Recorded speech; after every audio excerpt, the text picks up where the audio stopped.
At this point, a huge chunk of Modern Horizons 3 cards have been spoiled, and it's starting to become a little bit overwhelming. So, to help me organize my thoughts and to give you at home a visual guide as to what I'm thinking about these cards, how I'm ranking them, how strong I think they're going to be in Modern, I have made a tier list of every officially spoiled Modern Horizons 3 card and ranked them on power level, with the exceptions of leaving out a few unimpactful, boring commons and uncommons. I've done two long videos talking about all the cards that have been spoiled prior to today. You can find part one and part two. I'll link in the description below. I'm not going to be going too in depth on exactly why I have these cards ranked where I have, but it's just kind of good for me to like visually catalog them as we go here. And so I'm going to be going over every card that was spoiled today, putting them on the list, talking about my thoughts on the cards, where they might go, how you might play them. But I thought that this would be a good way to help catalog the cards as we continue to evaluate the set. I hope that this helps y'all. Give me some feedback and we can continue to evolve this as we go. Thanks. I don't say this lightly, but I think that there's a very good chance that Amped Raptor is going to end up being the best 2-mana creature ever printed in Modern, which is a wild thing to say. It might not end up being true. Time will definitely tell, and you can't really for sure say that before you cast the card a few times. But this card is really ridiculous. It is a 2-mana 2/1 first striker. When it enters the battlefield, you get 2 energy. Then, if you cast it from your hand, exile cards from the top of your library until you exile a non-land card. And then you can cast that card by paying an amount of energy equal to the mana value rather than paying the mana cost. So, if you've built your deck correctly, when you cast this card, you are going to get a 2/1 first striker that casts another spell. You're going to cast a Dragon Rage's Channeler, a Mishra's Bauble, a Lightning Bolt, a Thoughtseize, an Unholy Heat, an Expressive Iteration, a Slickshot Show Off, a Lava Spike. It's just going to be a really potent 2-for-1 for 2 mana. Kind of, in potentially like one of the worst case scenarios for you is you're going to hit another Amped Raptor off your Amped Raptor, and you have two 2/1 first strikers for 2 mana, and that's kind of like potentially the floor of the card. Maybe hitting Mishra's Bauble, but that's close to the floor of the card, which is pretty dang good. Alternatively, you can do more broken things with this, where you play like a Tune with Aether or another card we're going to get to later that gives you 2 energy on turn 1, and then you cast this card on turn 2, and then you just hit like a Bloodbraid Elf or a One Ring on and just cast a 4-mana spell on turn 2, and you get a 2/1. Like, that's not going to happen that often, but when it does happen, it's just going to almost end the game on the spot, and there's just not much your opponent can do about it, especially if you're on the play. Like, you could build a prowess deck like this, you could build a red black mid-range deck like this, you could build a hammer deck like this, you could build a burn deck like this, you could build just bigger decks with it too. This card is truly incredible, just a super potent, impactful 2-for-1 for 2 mana. That I think this card will end up seeing a ton of play. It is just like one of the best like mid-range threats I think in the format, or I think it will become that. Time will tell. We'll see, but this card reads to me super crazy.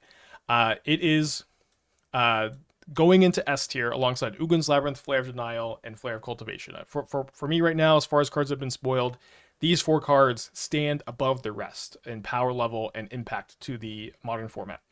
2 of these cards are fast mana. Ugin's Labyrinth gives you 2 mana on an untapped land. Flare of Cultivation gives you, 0 mana cultivation. This card can be really ridiculous. This is a proactive 0 mana counterspell, or proactive isn't exactly the right word, but it's a little bit more proactive than Force of Negation can be in some decks. All these cards super busted, and Amped Raptor, I'm even putting it above Flare of Cultivation right now. This card I'm very high on this card, and it's only an uncommon. Shout out to Wizards for this card being an uncommon. We'll see, but holy guacamole, this is a good dinosaur. I haven't been like shocked by that many cards in Mage 3, but Harbinger of the Seas is definitely a card that shocks me. This is a card I never really thought Wizards would print, like a color shifted Magus of the Moon, and especially one in blue. This is a Harbinger of the Seas, non-basic lands are islands, and it comes on a Merfolk Wizard too. Um, this is obviously a huge buff to Merfolk, and I think that there's a chance that decks like Murktide may play this card in some quantities. You can also play this in the sideboard of like maybe Blue-White Control, maybe a few other strategies. But it is super unique in what it does. It, to some extent, too, turning all lands into islands can be way better than turning all lands into mountains, because Lightning Bolt and Holy Heat, other like Fire Ice, are like somewhat popular removal spells that just kill Magus of the Moon. Where on the other hand, blue is just not a color that's very good at killing Harbinger of the Seas, so if your opponent's lands only tap for blue, they can have a hard time removing this. Also, Merfolk is a deck that can probably protect this really well with cards like Unsettled Mariner and Flare of Denial. This card, I think, is going to be very real. It's going to be a very real threat in Modern. I really encourage you to be playing basic lands between this and Winter Moon. Wizards really wants to be playing basic lands, which is nice. Maybe this can help punish Primeval Titan decks a little bit, but I am putting this card pretty solidly in A tier. I do think, at the end of the day, it is a 3-mana 2/2. It is pretty fragile, but this card is, I think, going to be something that almost like redefines the landscape of Modern. I think maybe even more so than Winter Moon, just because I think Merfolk is already pretty good, and I think that this is going to be this and Flare of Denial are going to make Merfolk really a step above how they've been. So I have it just below Grist in the A tier for now. Emperor of Bones is a really cool 2-mana 2/2. At the beginning of combat of your turn, you exile up to one target card from a graveyard, and for a black and a colorless, you can adapt 2. And whenever one or more counters is put on Emperor of Bones, you can put any card exiled with the Emperor into the play with haste and a finality counter, which means it's going to get exiled in return. So it kind of like sneak attacks creatures from your graveyard. And what's cool is you can do this on turn 3, just play this on turn 2, then adapt, so you don't really have to do that much work for it. But I think ideally you're going to want to do something like play Agatha's Soul Cauldron, and so you can go Emperor of Bones and then put a counter on it a little bit faster. You can do big stuff like returning, obviously, Archon of Cruelty is going to be really nice, but also just like returning good ETB creatures like Grief, I think will be pretty good too. It seems like they really want us to be playing like a smaller Reanimator deck with cards like Chthonian Nightmare and Emperor of Bones and a few other cards we'll talk about later, and I think this card's pretty good. I'm putting it down in B tier. I don't think it's going to be like a format, defining card like some of the cards in A tier, S tier. Like usually B tier for me is like cards that are powerful, but require a lot of build around to be as powerful as cards in A tier and S tier, if that makes sense. And so I've got Emperor Bones kind of in the middle of A tier here, sandwiched right between the Black Flare and Kappa Cannoneer. I think it'll be pretty good. But at the end of the day, it is like a somewhat fragile graveyard focus card and kind of has a lower ceiling than some of the other cards. Theros' third Titan has finally shown up, only like 4 years later. Same kind of casting cost and restriction as Uro. 3 mana, 6/6, although this time Boros instead of Simic. When it enters the battlefield, you sacrifice it unless it escaped, and when it enters the battlefield or attacks, you get to deal 3 damage to any target and gain 3 life. So cast a Lightning Helix. And just like Uro, red, white instead of green, blue, exile 5 other cards and bring it back to the battlefield. Kind of simply put, this card is good. This is a powerful effect. It's very resilient. It impacts the board. It helps you stabilize.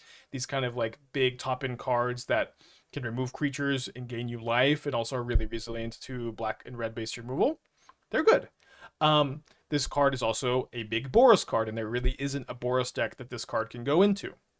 But that's kind of what's nice about Modern Horizons 3, and I think with a few exceptions, a huge chunk of the new cards in the format are saying, build around me, build a new deck around me, don't just slot this into a deck, build a new deck. And I think Flage is screaming that for sure. And that's definitely something I'll do. I've seen a lot of conversations about this card in Burn. I think that the first copy is almost definitely going to be optimal in Burn. I've spent 3 mana on Riftbolt and Skewer the Critics to know enough that like spending 3 mana on a burn spell is not the end of the world. You do it pretty often, and the fact that this one is like so resilient and can put you over the top and help you win a grindier game can be pretty relevant. Maybe it's a sideboard card in Burn, maybe one main, one side, but I think that this card would shine more in like a Mardu or Jeskai or Naya potentially mid-range deck. I have this at the moment off screen. Off screen in B tier, sorry about that. To just to the right of Flare of Cultivation, kind of at the bottom. I think it's maybe a little bit less impactful than some of these other build arounds, but my opinion might go up again. This is just kind of like a loose guideline, what I'm thinking at the moment. Victimize is a pretty cool reprint, a card that a lot of people have kind of asked for in Modern. That's pretty similar to Emperor of Bones and pretty similar to Chthonian Nightmare. This kind of like creature-based reanimator card where it's like you can bring some creatures back, but you got to put some creatures into play first. There are a lot of good cards to sacrifice to Victimize, like Stitcher Supplier, Bloodghast, and being able to return 2 creatures is pretty sweet. Being able to return like 2 Griefs, Archon Grief, is a pretty powerful effect. I think there's a good chance that these black reanimator decks are going to play like 4 Nightmare, 4 Emperor of Bones, and like 2 Victimize. That seems like a relatively good place to start. Maybe you're playing some Persist 2, maybe you're playing Gora's Vengeance, depending on if you want to go a bit bigger or if you just want to play like some more cheap, middling value cards. But Victimize is pretty good. It's a card that I've kind of wished was legal myself too for a while. I think it's a card I would love to build around, so I've kind of got it ranked down here in C tier. Not super high in on the list. I think it's just not going to be as impactful as like Emperor of Bones or Nightmare, but it'll get the job done. And I think that's kind of like, to me, what C tier is. Get the job done. Warren's Soul Trader is a super cool goblin zombie sack outlet. Can go in both use a goblin and zombie decks. You can pay 1 life, sacrifice another creature, and make a treasure token. You can do this as many times as you want in a turn, but you are of course restricted to the amount of life points that you have. There's a combo, although not an infinite combo, right? Because you're restricted to the amount of life you gain. But with Shatterfang, whenever 1 or more tokens would be created under your control, you make that many tokens plus a squirrel. So you get to just make a squirrel over and over and over again, make a treasure over and over and over again, and then if you have like a blood artist in play, you get to kill your opponent. Could definitely see this going in a goblins deck where this is like a nice sack outlet. It's also really cool that this is a cauldronable ability in goblins, just like the triple Mog Fanatic that got printed yesterday. This is another good goblin that goes with Agatha's Soul Cauldron, which has been kind of one problem with goblins as a deck. That Cauldron got printed. This is a really good card for like creature combo strategies, but the previous goblin decks just didn't have that many activated abilities.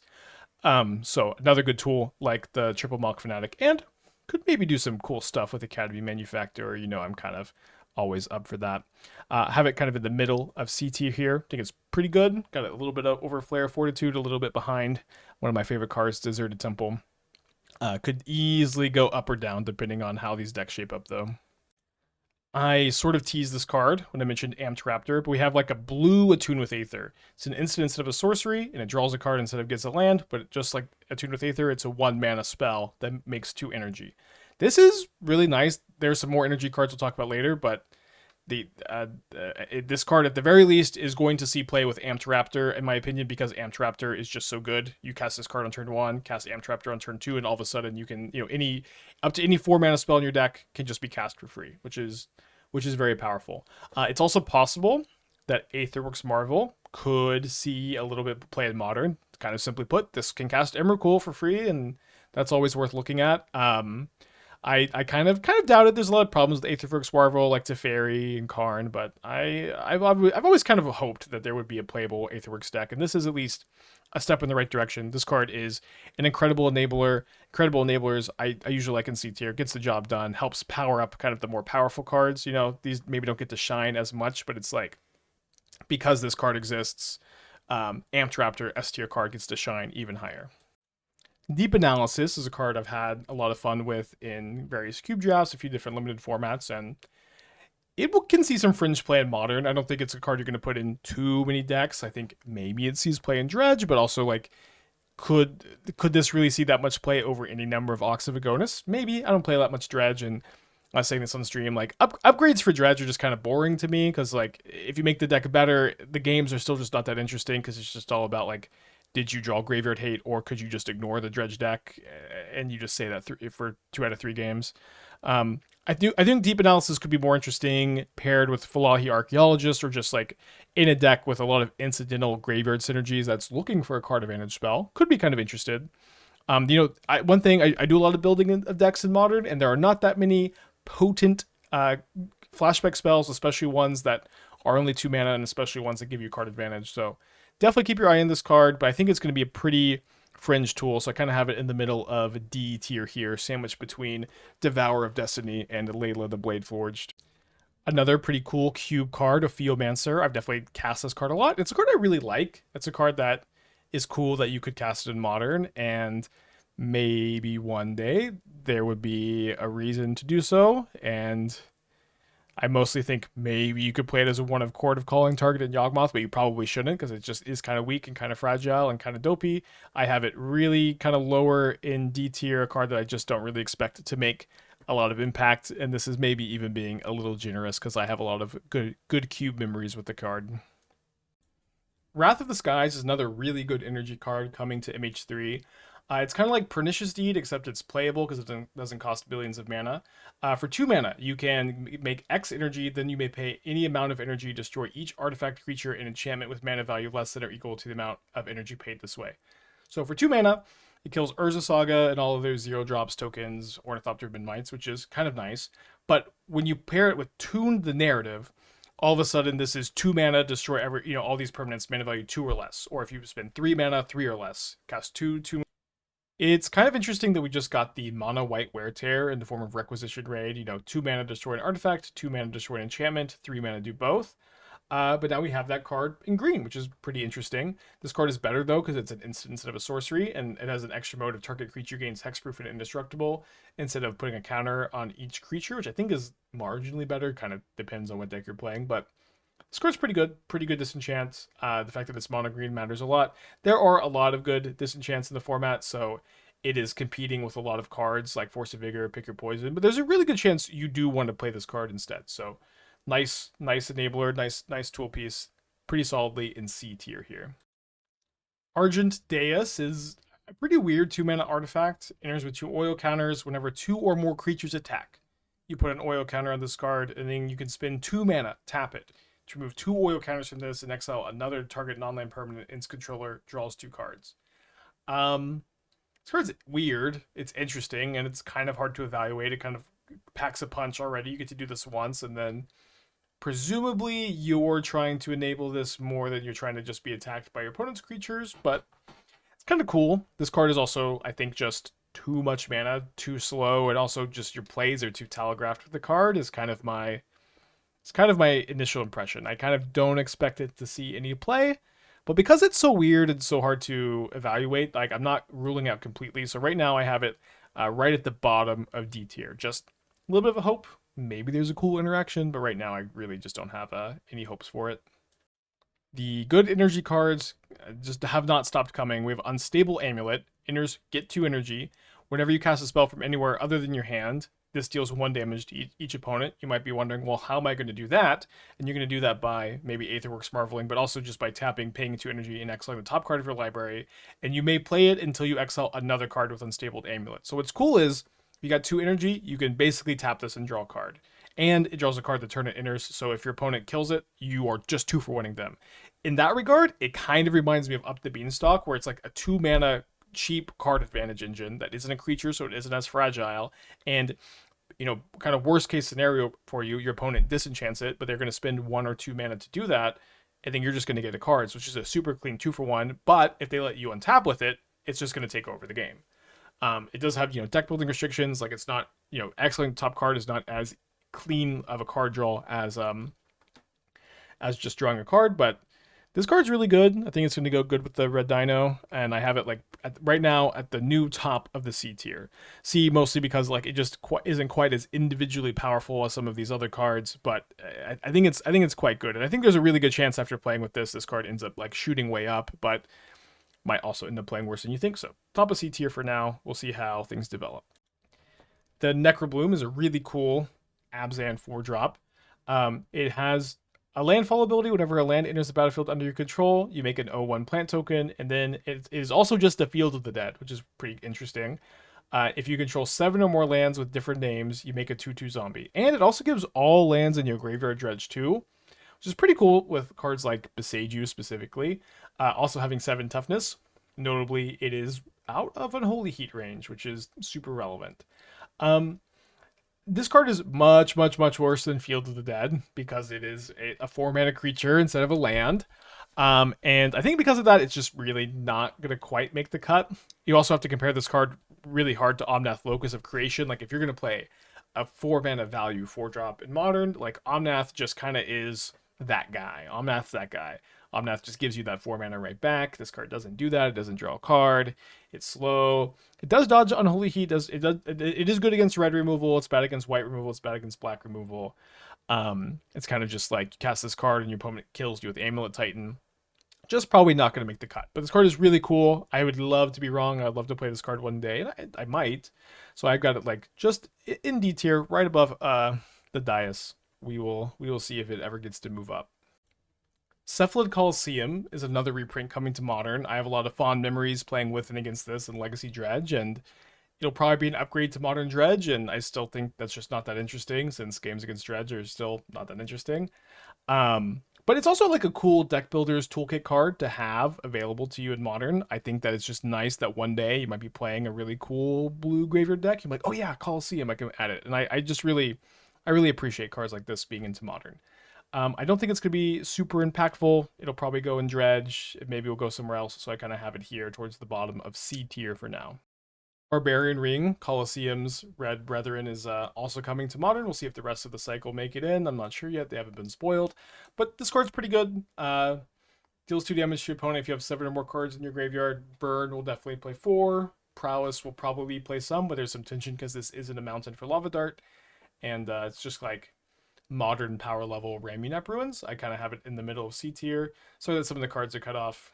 That's okay, just got in the middle of C tier between Ruby Medallion and Victimize. Not too exciting, but gets the job done. Yesterday I said that Elves is a lot better than people think it is, but still not very good and it needs a few cards. And we got one today, a really, really good one. This is Legacy Powerhouse Wirewood Symbiote, a 1-mana 1/1 that it itself is not an elf, but allows you to return an elf you control to your hand, and you get to untap another creature, and you can do this once a turn. So this is going to come down, untap a creature, make a mana, and allow you to also potentially reuse a creature. One really nice creature to bounce is a Quarian Ranger, so you can like use a Quarian Ranger to untap an Elvish Mystic, or ideally a Priest of Titania, and then replay your Quarian Ranger, bounce another forest, untap your Priest of Titania again, and you got to untap your Priest of Titania with Wirewood Symbiote, and you got the Court of Calling for your Priest, and maybe you get to like just bounce a Priest of Titania, untap a different one, play it with Tyvar and play, give it haste. There's lots to do. You can also play Elvish Visionary, pick it up, use it like as a card advantage engine. You can chord for Wirewood Symbiote in response to a removal spell to protect your valuable elves from removal, which is really nice. Also, Leafcrown Visionary also cares about casting elves, so you can get some card advantage with that. It just is that guy. Automatic 4 of an Elves. Elves is getting there. We maybe need one more thing. We'll see if we get one more thing. If this is all we get, you can't really imagine that you could ask for much more. I have it pretty high in C tier. I think it is less important for Elves than Priest of Titania, which is kind of weird to say, but like I've played a lot of Elves. I've played a lot of Elves, and boy, you just needed Elvish Archdruid to be 2 mana. The fact that this card is 2 mana is just such a big deal for the Elves archetype, and I just like Symbiote would be cool if that's all we got, but like I just kind of needed this card to even consider the archetype. Another reprint that I have really wished was legal in Modern a few times, not that often, just a few times, is a Worn Power Stone. As someone who's brewed a lot of like Karn, Colorless Artifact combo decks, I've discovered that there are just not that many good mana rocks in Modern. Kind of weirdly, the best one is Timeless Lotus because it's so crazy with Amulet of Vigor. And several times I've just wished Worn Power Stone was legal so I could play it with 2 or 3 amulets in play and make 4 or 6 mana and then pop off. And now it is going to be legal. Are these decks going to be better than Amulet Titan? The answer is still no, but it's going to be a cool tool. Can go kind of crazy with Paradox Engine, and it's just a card I've wished was legal a few times, and I'm excited to play with it. It's probably not going to be something I play super soon, but we will definitely get around to it. I've got it towards the top end of D tier here again. These are the kind of cards that just like, they're cool. They'll see some play. They're going to be in some Fringe strategies, but they're just like less powerful, or like the cards you have to play to make them powerful are a little bit more janky. So we got some untapped MDFC lands yesterday. Again, these are spells on the front, lands on the back, kind of like the mullet of Magic the Gathering. We seem to have a cycle of lands that are tapped, but tap for 2 colors. This is the first time to my knowledge that these MDFC lands do tap for 2 colors instead of 1, which is kind of cool. There are 10 of them, 2 for each color combination, and it would be kind of a lot to like smush into the tier list. So what I've done is made a sub tier list of all of these 10 MDFC lands spoiled from today.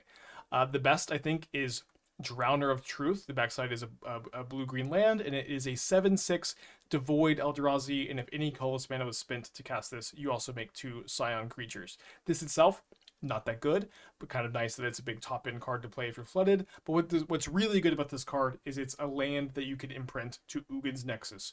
Boy, oh boy, sorry, Ugin's Labyrinth. Boy, oh boy, are wizards just making sure that you are going to have something to imprint to Ugin's Labyrinth. You are going to have 2 mana off your land, and you're going to like it. Um, Rush of Inspiration also seems really good, like we've covered earlier. There are a lot of good energy cards in the set, and the fact that this is a land that can help make sure that you hit those energy points is kind of cool. It is an instant, lets you draw 2 cards, then discard a card at random unless you pay 2 energy. So this card is going to be nice in your energy decks. Could maybe just play it without it, just, draw 2, discard a card at random could be okay occasionally in decks like Belcher. Also, it's an MDFC land, so you can play it about Belcher.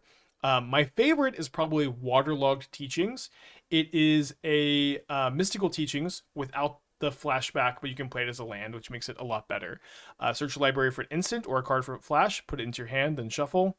Lots of cards that are have flash, Leyline Binding, Solitude. You can play, get a Memory Deluge, you get an Archmage's Charm, get a Force of Negation, get a Subtlety. The list goes on and on. This card's really, really cool. I like it a lot. There's also Revitaling Repast. Put a counter on target creature, gains indestructible to end of turn. So like a combination protection spell, pump spell on a green-black land.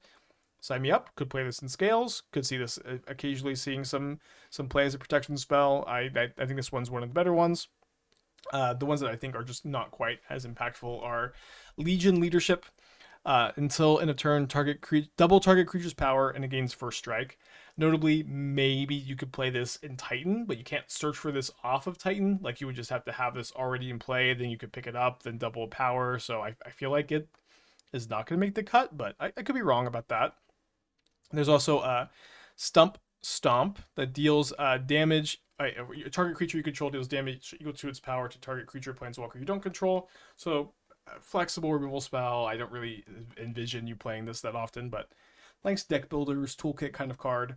Blood-Soaked Insight is kind of the weirdest one. It's 7 mana, costs 1 less for each life your opponent has lost this turn, which makes this kind of effect really hard to evaluate, but it's like a card advantage spell where your opponent exiles the top 3 cards of their library. Until the end of your turn, you can play those cards. So and spend mana as any type. So what's cool is that this is like a kind of a draw 3, and like draw 3s on MDFCs are pretty cool because you want to be able to cast these when you're flooding, and play them as a land if you need lands, and play them as spells if you need spells.